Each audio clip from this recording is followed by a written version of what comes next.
It started like any other birthday weekend. Foolio was ready to turn up. Pool party, strip club, after party.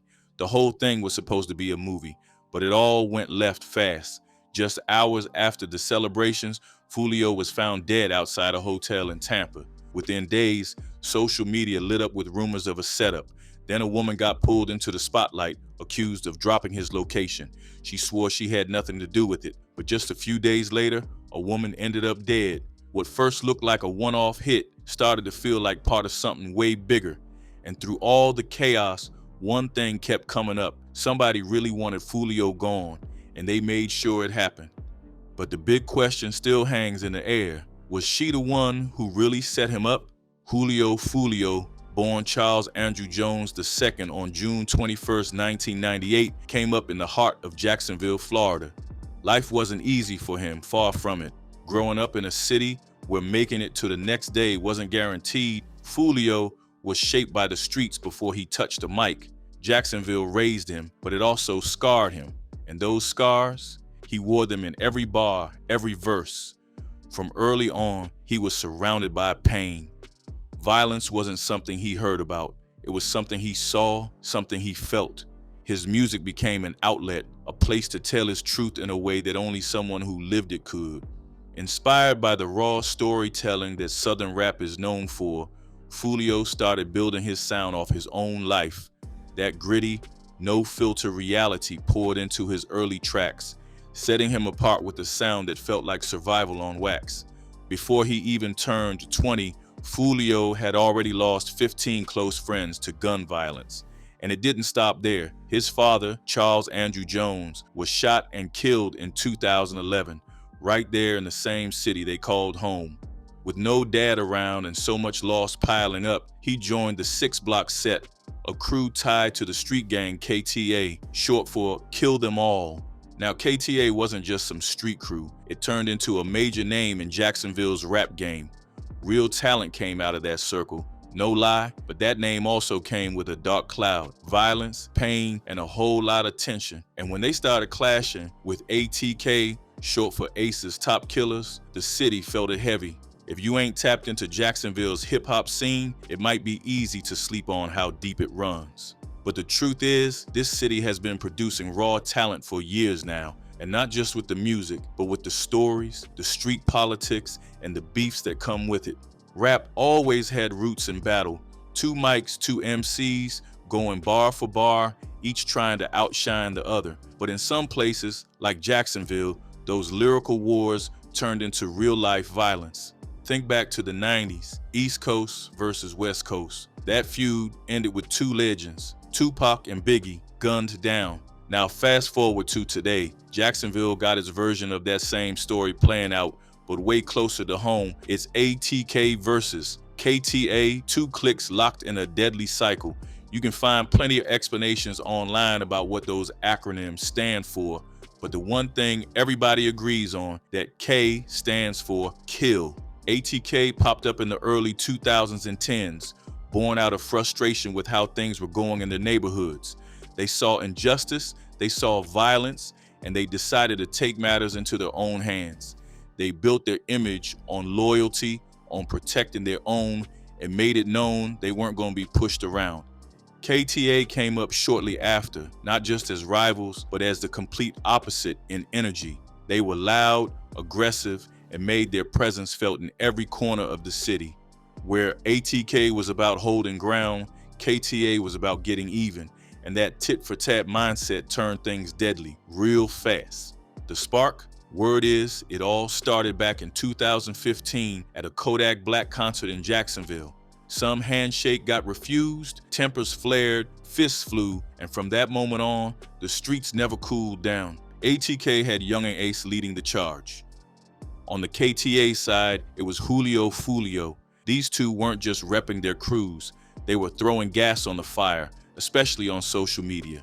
Things really popped off in May 2017 when 19-year-old Zion Brown was shot and killed inside a house on Jacksonville's west side. And this wasn't just some random tragedy. Zion was Foolio's cousin. Police ended up arresting 19-year-old DeAndre Thomas for the murder. By June 2018, they were out for revenge. Ace was out celebrating his brother's birthday at a town center restaurant when it all went down. He got ambushed and shot 8 times, but somehow he survived. The 3 people with him didn't. His brother Trayvon Bullard, Royale Devon Smith Jr., and Jerkaby Dashad Groover all lost their lives. Julio Foolio went online celebrating the deaths. He even made a t-shirt with Royale's picture that read, "Rest in Piss 23, then posted it on Instagram like it was just merch for a show, but it didn't stop. In January 2019, outside Paradise Gentlemen's Club, another mass shooting hit. This time, Boss Goon, real name Willie Addison, was killed right after performing. Several family members were hurt too, including Sue's father, Abdul Robinson.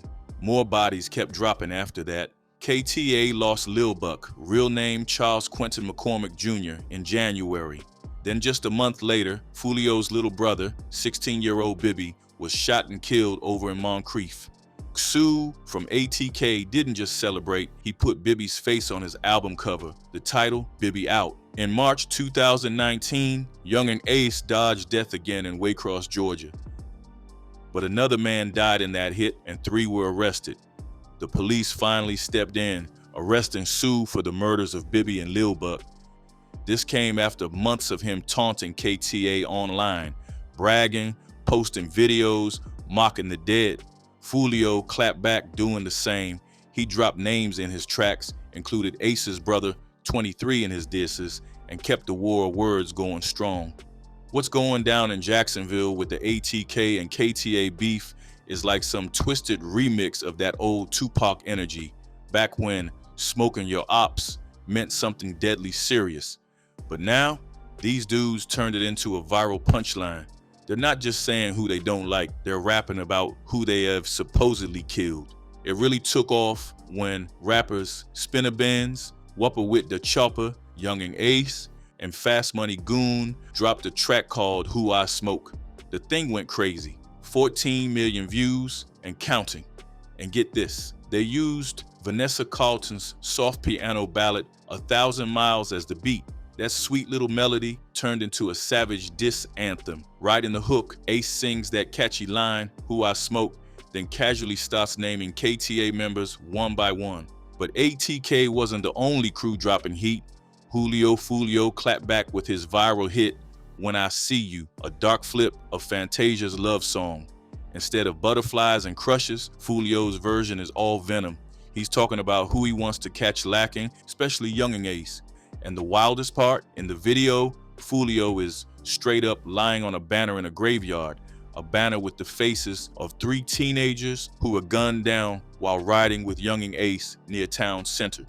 That moment in the video hits hard. Foolio's rapping over the faces of Royale Devon Smith Jr., aka 23, Trayvon Bullard, Ace's brother, and Jerkaby Dashad Groover. Those 3 were killed after a birthday dinner at the town center. What should have been a celebration turned into a massacre. This beef, it ain't brand new. It's been bubbling for years. But once those diss tracks started going viral, it was like someone lit a match. And Foolio, he didn't sugarcoat anything. His music, that's straight from the block he came up on. Jacksonville's chaos is all over his verses. Raw, unfiltered, real. Growing up in the trenches, rap wasn't just a hobby, it was survival. He came in solo, no label, and still made noise. Dirty Sticks with Soldier K had folks paying attention. The blog started catching on too. Say Cheese TV had him sitting at number 13 on their top 20 Florida rappers list. But 2018, that's when he shook the game. Crooks, Slide, Voodoo, they didn't just drop, they exploded. Millions of views later, Foolio wasn't just up next, he was already here. As the buzz grew, he dropped the 6th-Toven mixtape with Zaytoven, laying out the pain and loss that shaped him. His music turned into therapy, spilling his heart out about fallen friends and the chaos around him. But the higher he climbed, the more danger followed. The beefs got louder, the drama got deeper, and the streets, they stayed watching. By July 2020, things started getting real. Foolio got shot out in Houston. But that wouldn't be the only time. In 2021, somebody tried to catch him at his studio in Jacksonville. He got grazed, but he walked away from it, and you already know he wasn't quiet about it. Hopped on Instagram, talking heavy, letting people know they let off 100 shots and still missed. He made it clear he shot back too, legally, with his registered piece. Fast forward to October 2023, and the danger kept circling. Leaving a gas station near Paxson School, Foolio got ambushed again. This time he ended up with a messed up foot, broken bones, wrapped up in a boot. The Jacksonville Sheriff's Office said it looked like a planned hit. Dude was walking into a trap and didn't even know it. Then things got even crazier. While healing up at UF Health Jacksonville, a nurse allegedly leaked his location. Next thing you know, he's being rushed out of the hospital for his own safety. He said the nurse got fired and that he was taking legal action. According to him, the hospital even sent paperwork about the lawsuit. That was a whole HIPAA violation. And in the medical world, that's a serious offense. People lose jobs, licenses, and sometimes even their freedom over that kind of slip up. What really hit was how Foolio spoke on it. He was already dealing with pain, trauma, near-death experiences, and now he had to worry about his privacy and safety in a hospital bed. People started blowing up his phone, telling him to get out of there ASAP. He didn't hesitate, said he never went back. To him, Jacksonville wasn't just home, it was a war zone, especially for a drill artist. In January 2024, Foolio hopped on social media and let it fly. Said there had been 5, maybe more attempts on his life, and he was still here, still breathing, called himself a demigod. Even dropped a track from a wheelchair, putting all that pain in the music like he always do. Then April came and he popped out again, reflecting, said the past few years felt like God was testing him, dodging bullets, losing his brothers to the streets and the system. But through it all, he felt like the Most High was keeping him alive for a reason. The only thing is, that reason ran out. On June 14, 2024, Julio Foolio let his fans know a celebration was coming. He had 2 big events lined up, an Airbnb pool party on June 21st and his official birthday bash at Teasers, an adult entertainment spot, the very next night. People in the comments were already side-eyeing it, saying things might get too turned. When June 22nd hit, Foolio was all over his Instagram story, reminding people about the pool party. If you had the address, you were good to pull up. Then by the early morning of June 23rd, he was posting videos of him and his crew cooling it. Red Solo cups, foam cups, music playing, people vibing in the Airbnb's living room. It wasn't hundreds of people, maybe 20 or so just kicking it with him. He showed love to everybody who came out and made it a moment, but that vibe didn't last long. Foolio hopped back online and let everybody know the cops had pulled up, shut the whole thing down, and kicked them out of the Airbnb. Too many people had packed in, breaking the rules, but they weren't ready to call it a night, so they slid over to a home 2 suites by Hilton to keep the party going. Foolio was still lit, calling it the best birthday ever and saying the show was far from over. That energy was up until it wasn't. After the party, while heading back to their cars outside the hotel, things turned deadly. A group of armed men rolled up and let off shots at one of the vehicles. Foolio's car got riddled with bullets. He was hit bad, too bad. When the police got there, he was already gone. 3 others were rushed to the hospital, but they survived. When Tampa PD pulled up, they found 2 cars shot up. Word in the street started spreading fast. Some said youngin' Ace had put a $10,000 bounty on Foolio's head. Ace denied it, standing firm that he had nothing to do with the murder. But then an anonymous video popped up with someone claiming to be the killer, saying Ace gave the order. Still, the police said they weren't investigating Ace at this time. When Tampa police started piecing together what went down the night Julio Foolio was killed, they locked in on one key thing: surveillance footage. That video laid it all out. Around 2:20 in the morning, a Chevy Cruze pulled up. Chance and Andrews had been tailing Foolio all night, from Teasers, Gentlemen's Club, to Truth 18, where he was set to perform. Court records show they stayed in constant contact, calling each other nonstop. At some point, a Chevy Impala joined the chase. Gathright was driving that one. Cops say both those cars followed Foolio's crew all the way to the home 2 suites on McKinley Drive, and that's where it all took a deadly turn. Foolio and his crew left teasers just before 3 a.m., rolling deep in a 3-car convoy to Truth 18 for an after party. There was even a flyer going around on Instagram promoting it. When they pulled up, Foolio went live on social media, unaware he was being hunted. Not long after, the crews showed up again. Court records confirmed Chance and Andrews were right outside, still watching. Around 4 a.m., Foolio left the club, riding passenger in a black Dodge Charger with his people close behind. But so were the crews and Impala. Cameras caught every move. The Charger parking under the front overhang of the hotel, the other convoy cars finding nearby spots. Minutes later, the Impala circled the lot like it was trying not to be seen. Then the crews slid in, rolled past the Charger, made a U-turn, passed again, and drove back out. That's when it went down. 3 masked men hopped out of the Impala, guns in hand, one with a Glock fitted with an extended mag, the other strapped with assault rifles. The rifles had black mesh bags attached to catch shell casings, showing this was prepped and planned. The man with the Glock aimed right at the Charger's windshield and squeezed. Over 30 rounds flew in full auto. The rifleman started spraying too, hitting the Charger and another nearby car. The Charger's driver punched the gas, trying to escape as bullets kept flying. The shooters ran back to the Impala and dipped. The Charger was lit up. Rounds smashed through the windshield, fatally hitting Foolio and injuring 2 others. A Nissan Altima parked nearby also got hit, striking another person. Out of everyone hit, Foolio was the only one who didn't survive. Cops started piecing things together quick. They ran the shell casings through a database. Those 9mm rounds were tied to 4 other shootings in Jacksonville, including a 2022 homicide. That gave investigators a lead. They turned to license plate readers, tracing both the crews and the Impala from Jacksonville to Tampa on the same day Foolio started posting his location on Instagram. That timing, too perfect to ignore. They tracked the crews to Polk County, parked at a relative of Gathrights. That same relative told police Gathright had showed up on June 23rd, mentioned he'd given a couple of friends a ride, stayed for dinner, and then drove back to Jacksonville in a Toyota 4Runner registered to his mom. He left the Impala behind, but took some items with him. When deputies searched that 4Runner, they found a 9mm Glock in the console, along with live .223 rounds and spent rifle casings.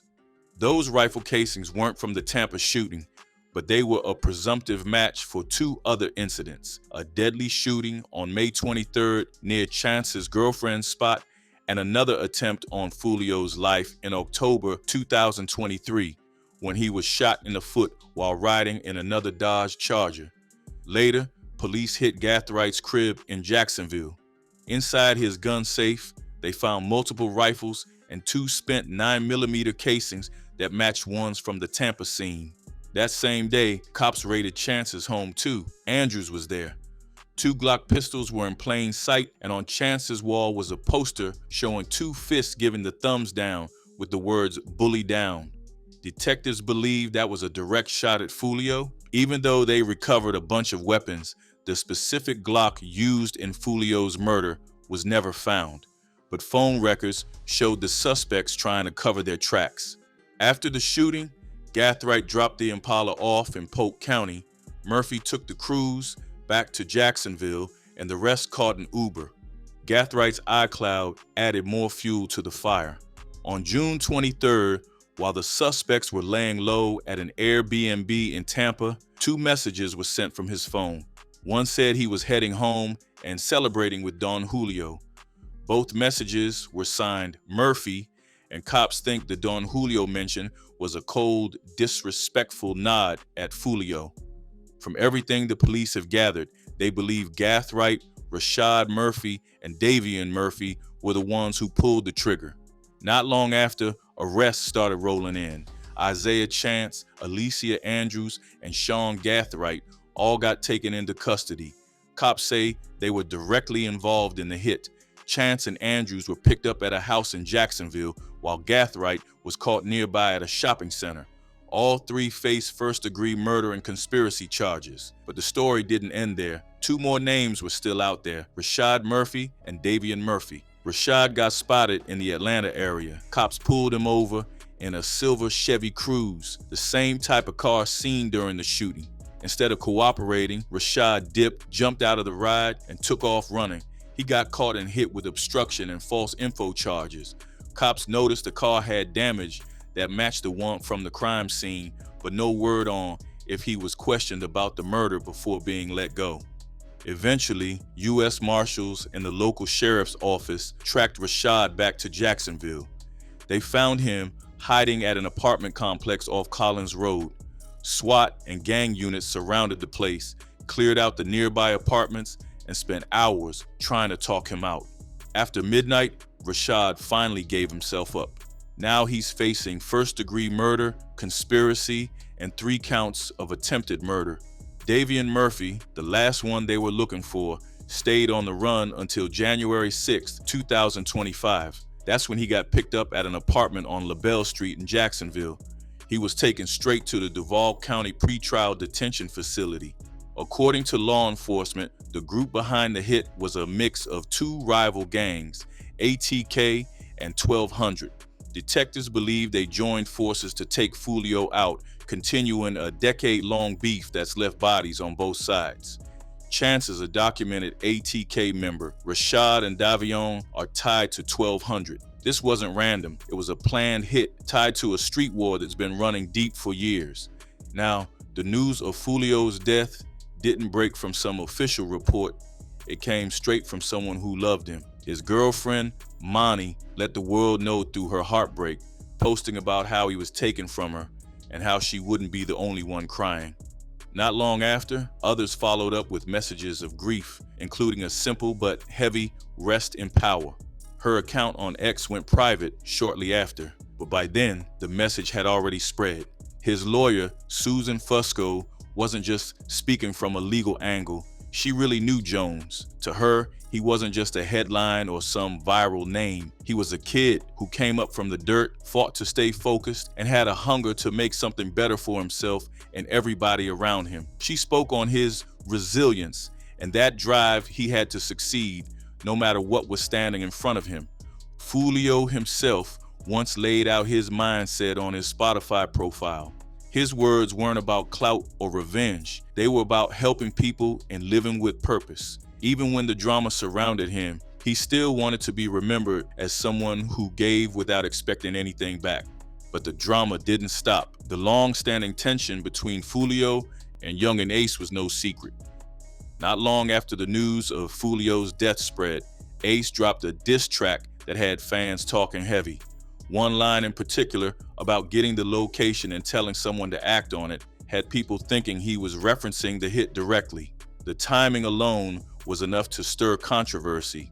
Still, even Ace showed a different side of himself on Instagram Live a few days later. He admitted the whole thing was sad and said he didn't support that type of violence, claimed they used to be cool, said he'd recently told Jones to stay out of the way because people loved him. It was one of those rare moments where the music and the streets crossed in a way that showed just how human all these artists are underneath the tough talk.